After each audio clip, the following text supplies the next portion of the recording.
Bonjour, couturier, créateur de mode. J'habille les plus belles femmes du monde, des personnalités, les corps de rêve. J'étais mannequin, j'ai défilé pour les plus grands créateurs de ce monde. Je veux parler la langue des robes.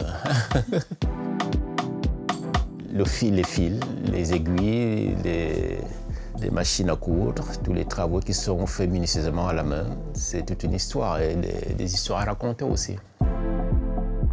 Danseur, avec certains grands danseurs de ce monde, comme Patrick Dupont.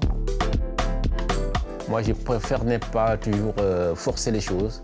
Je suis quelqu'un qui s'écoute et qui laisse les choses venir d'elles-mêmes. Je ne cours pas derrière les choses. Je prends le temps que ça prend parce que la vie, c'est le temps. Et le temps, c'est un vrai médicament.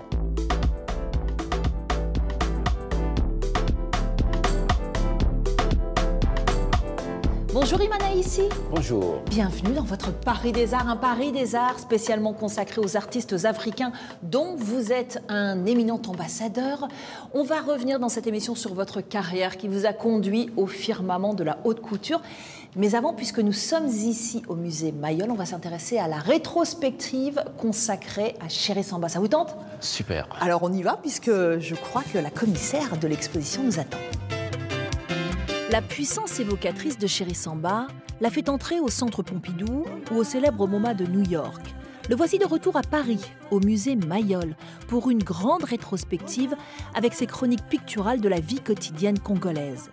La vraie fausse naïveté de ce virtuose de la chromatique révèle une satire sociale parfois impitoyable. Bonjour Elisabeth, on est ravis d'être là. Dans tous ces tableaux, Chéri Samba se met en scène. On peut dire que son œuvre est un immense autoportrait. Qu'est-ce qu'on raconte quand on se dessine soi-même? Eh bien, en fait, il ne parle pas nécessairement de lui.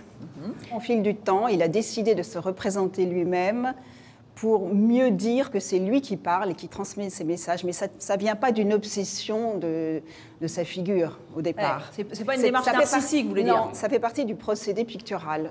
Chéri Samba, il a commencé par dessiner sur le sable, puis dessiner sur des pancartes publicitaires à Kinshasa. Est-ce que vous pouvez retracer un petit peu ses débuts?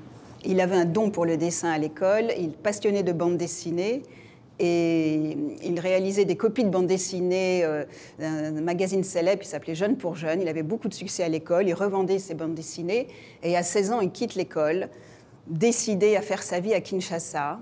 Et au début, il gagne sa vie en tant que peintre d'enseigne, effectivement. Et assez vite, il va ouvrir son atelier en 1975 sur une rue très fréquentée de Kinshasa. Toi aussi, à l'école, on t'a sollicité pour reproduire des manuels? Ce que moi j'ai fait, j'ai commencé par faire plein de dessins sur le sol. Comme je n'avais pas les moyens de m'acheter des papiers ou des crayons ou quoi que ce soit, je prenais les bâtonnets. Et j'ai tracé des trucs sur le sol, ou les scènes quotidiennes, les cortèges de mariage qui passaient le samedi, les femmes très bien vécues, ou les enfants, tout un tas de trucs, ou parfois des animaux même. J'ai dessiné beaucoup sur le sol avant d'entamer sur du beau papier. Je t'en prie, je t'en prie. Merci.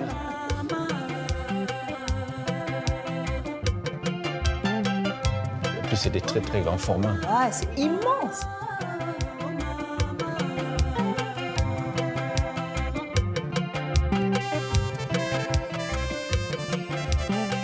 Quelles sont les grandes causes qu'il a envie de défendre?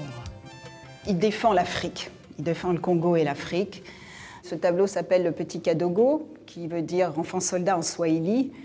Et la question des enfants soldats est une question très grave au Congo et dans d'autres pays d'Afrique et d'ailleurs, qui n'a pas cessé. Ce tableau date de 2004 et malheureusement, c'est un problème qui continue parce que les groupes armés recrutent souvent des enfants.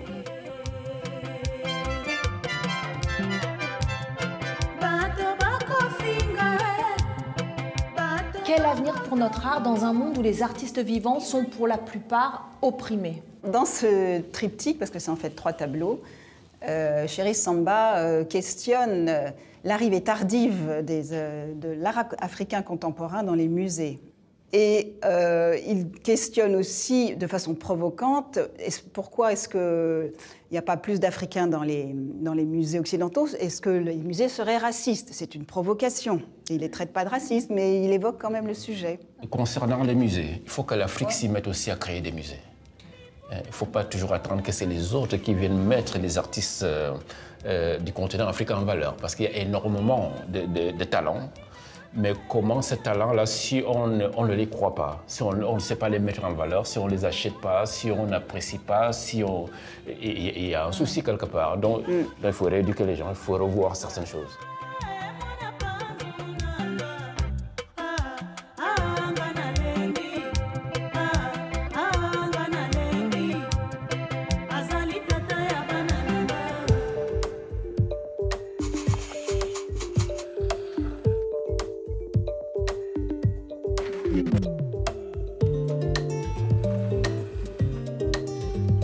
Là où j'opère la magie. Iman, merci de nous accueillir dans votre atelier au milieu de quelques-unes de ces créations que nous avons pu voir sur les podiums de la Fashion Week. Quel était le thème et le nom de la collection cette année? Ça s'appelle Abombe Sandaïe. C'est-à-dire C'est-à-dire la belle étoffe. Les gens ne le savent pas assez, mais vous êtes un pionnier, le premier styliste de l'Afrique subsaharienne à avoir intégré le club très fermé de la haute couture parisienne. Qu'est-ce que ça vous fait? Je crois que c'est la fierté. La fierté d'avoir accédé à cette grande messe du luxe du mondial, si je peux me permettre de le dire. Je le vis assez bien, mais j'avoue que ce n'est pas évident de danser dans la même cour que toutes ces grosses maisons de luxe. Vous avez toujours dit que c'était très difficile, que vous aviez dû vous battre pour être là où vous êtes aujourd'hui, que ça avait été un chemin difficile. J'ai sorti de très loin, comme on dit. Ouais. J'ai sorti de loin. Peut-être que les gens vont voir qu'au moment que ça brille, hein. Mais ce n'est même pas tombé du ciel. J'ai été cohérent et persévérant et endurant.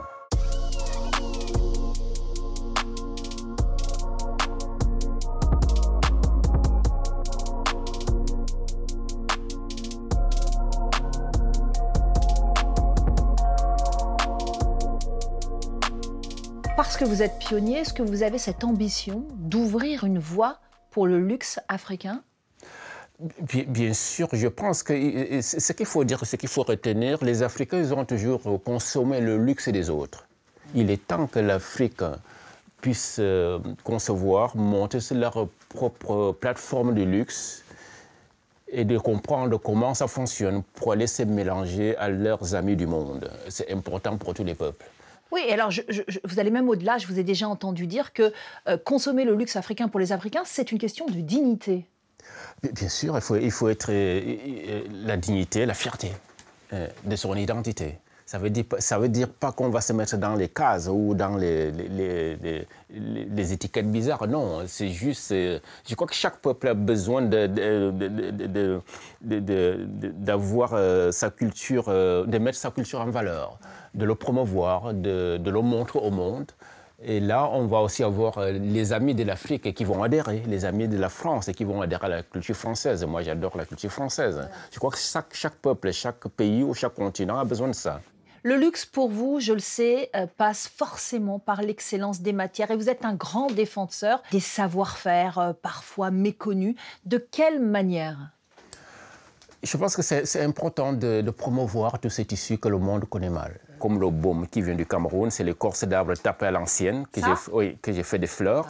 Ouais. J'ai fait les formes, j'ai les colore moi-même, et puis on va les broder sur les robes du soir. Il y a aussi les raffias c'est une matière très brute qu'il faut travailler de manière assez élégante, trouver des idées, le colorer, le peigner, le couper, donner des volumes et tout, et puis border des robes avec, ou même faire des tissages, ou même des crochets. Il y a tout un tas de trucs. Et il y a tous ces tissus traditionnels aussi, qui sont tissés à la main, comme à l'ancienne époque. Hein.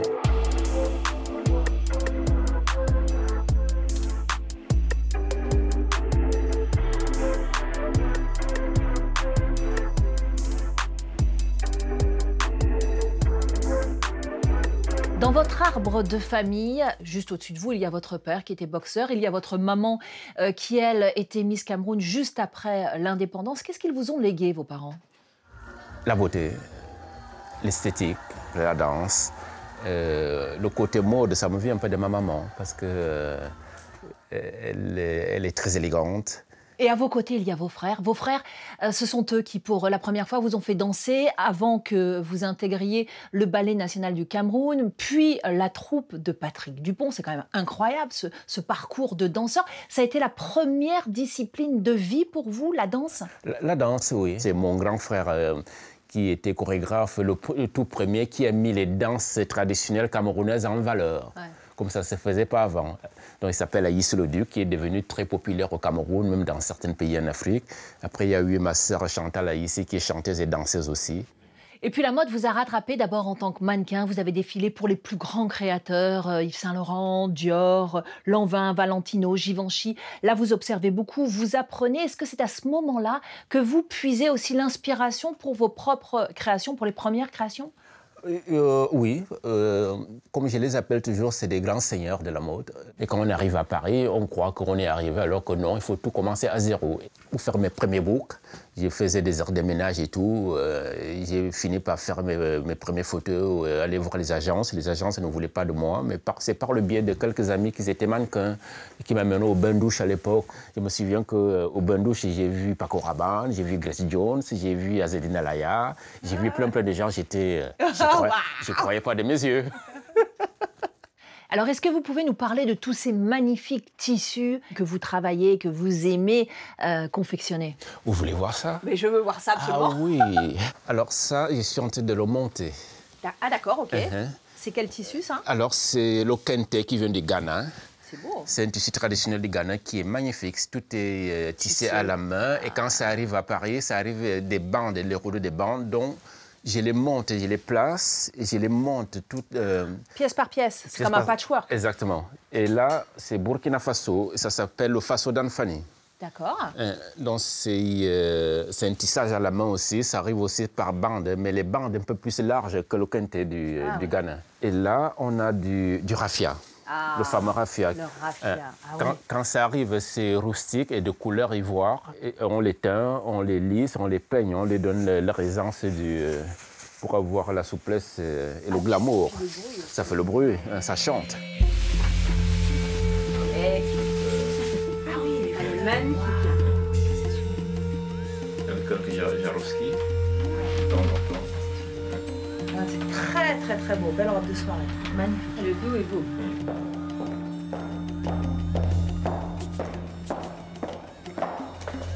On part à présent à la rencontre de l'artiste sélectionné pour représenter le pavillon sénégalais à la Biennale de Venise. Avant de s'envoler pour l'Italie, le peintre Alioune Diagne dévoile à Paris une sélection de 8 tableaux sur le thème de la migration clandestine en mer. L'événement a lieu dans l'une des plus prestigieuses galeries de la capitale. Bonjour Alioune. Bonjour Valérie. Ravie de vous rencontrer. Moi aussi. Alors quand on est exposé chez Templon, c'est qu'on n'en est pas à son premier coup de pinceau. C'est une consécration juste avant cette Biennale de Venise. Ça vous fait quoi d'être exposé à Paris? C'est un honneur et c'est une fierté. Vraiment, je suis très content de faire cette exposition. Il y a énormément de choses à dire sur ta peinture. Avant de nous intéresser à la forme, on parle du fond.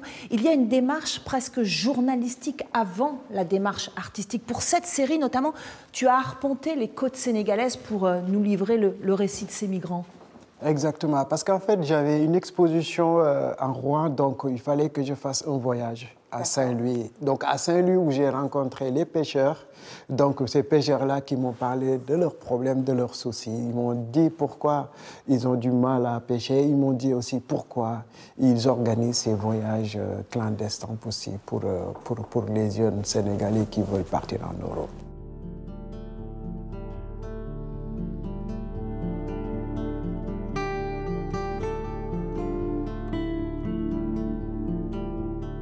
Votre technique, Alioune, elle est très personnelle. Évidemment, ces images, elles sont figuratives, mais pour les créer, vous utilisez des signes abstraits. Parlez-moi de ces signes. Est-ce qu'il s'agit d'un alphabet? Alors, ces signes, en fait, ce sont des signes inconscients. C'est-à-dire? C'est-à-dire que quand je les fais de façon très spontanée. J'ai le pinceau. Dès que j'ai le pinceau, j'utilise la peinture pour sortir ces signes-là. Donc ces signes sont faits de façon très très mécanique et pas très réfléchie.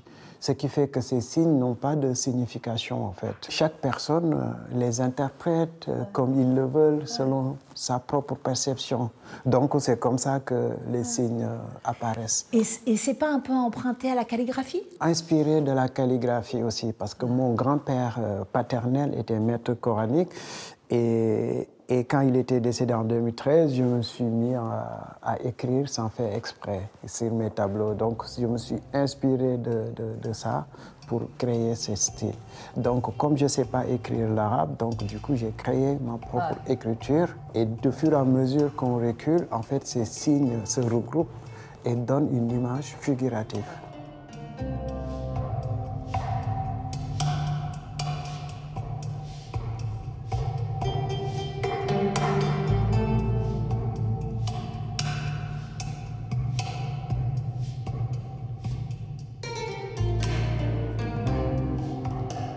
C'est la fin de la journée, c'est aussi la fin de cette émission, mais on se retrouve très vite pour de nouvelles aventures du Paris des Arts. À bientôt.